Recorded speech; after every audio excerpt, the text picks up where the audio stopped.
नहमदहु व नुसल्ली अला रसूलिहिल करीम अम्मा बाद फ़अऊज़ु बिल्लाहि मिनश शैतानिर रजीम बिस्मिल्लाहिर रहमानिर रहीम अस्सलामु अलैकुम।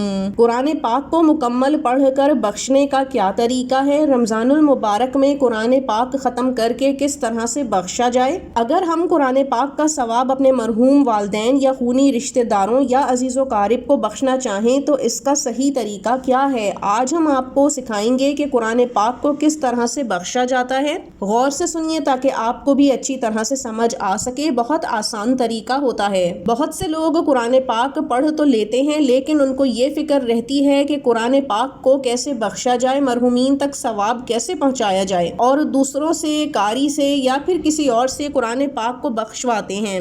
लेकिन अब आपको ऐसा नहीं करना। कुरान पाक का ईसाल सवाब मरहुमीन तक पहुंचाने का बहुत आसान तरीका है और ये दो तरीकों से मुमकिन है। पहला तरीका तो नियत का है, यानी जब आप कुरान पाक पढ़ कर मुकम्मल कर लें तो दिल में नियत करें कि ए अल्लाह, मैं ये कुरान पाक अपनी मरहूम वालदा या मरहूम वालिद या किसी भी रिश्तेदार को जिसको आपने बख्शना है, इनकी रूह को इसाले सवाब की नीयत से बख्शता हूँ या बख्शती हूँ। इस तरह से भी इसाले सवाब पहुँच जाता है। बेशक अल्लाह ताला नियतों को और दिलों का हाल जानने वाला है। दूसरा तरीका है दुआया कलमात से, यानी हाथ उठाकर कुरान पाक को बख्शना, और ये तरीका ज़्यादा बेहतर है क्योंकि हदीस मुबारक में आता है कि ख़त्मुल कुरान का मौका दुआ की कबूलियत का वक्त होता है, क्योंकि इस वक्त में तमाम दुआएं कबूल की जाती हैं। और ऐसे में आपने सबसे पहले अल्लाह ताला के सामने अपने हाथ बुलंद करने हैं और अल्लाह की हम्दो सना बयान करनी है। ये काम आप कुरान की सूरतें पढ़ कर भी कर सकते हैं,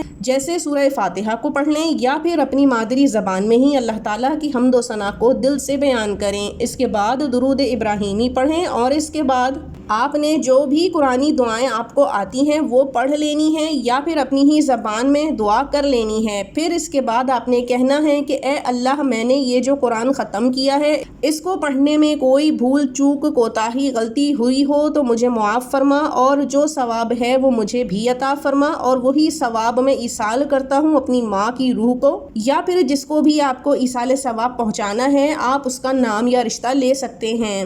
न सिर्फ रिश्तेदारों को बल्कि उम्मत मुस्लिमा के तमाम मरहुमीन को भी ये कुरान पाक सवाब की नीयत से बख्शा जा सकता है। और फिर आपने अपने लिए ढेर सारी दुआएं मांग लेनी है, फिर दुरूद इब्राहीमी पढ़ लेना है। ये कुल तरीका है जो कुरान पाक को बख्शने का है। इसमें ना ही आपको कोई मीठा बनाना है, ना ही लोगों को जमा करना है, ना ही किसी और से बख्शवाने की ज़रूरत है। यहाँ पे लोगों की ये सोच भी होती है कि अगर कुरान पाक को पढ़ कर बख्शा ना जाए तो उनको भी सवाब नहीं मिलता, जबकि ऐसा कुछ भी नहीं है। कुरान पाक को जैसे जैसे लफ्ज़ बा लफ्ज़ पढ़ा जाता है इंसान को सवाब मिलता जाता है। चाहे तो कुरान पाक को मुकम्मल पढ़ कर बख्शें या फिर ना बख्शें, वो आपकी अपनी मर्जी के ऊपर होता है। अब हम चाहें तो इनमें कुरान पाक को बख्शने के लिए कोई सा भी अमल कर सकते हैं। दोनों सूरतों में अल्लाह की बारगाह में कबूल होगा। अल्लाह ताला हम सब की इबादत को कबूल फरमाए, आमीन। अब हमें इजाज़त दीजिए। व आखिरुद दावाना अनिल हम्दुलिल्लाहि रब्बिल आलमीन। अल्लाह हाफिज़।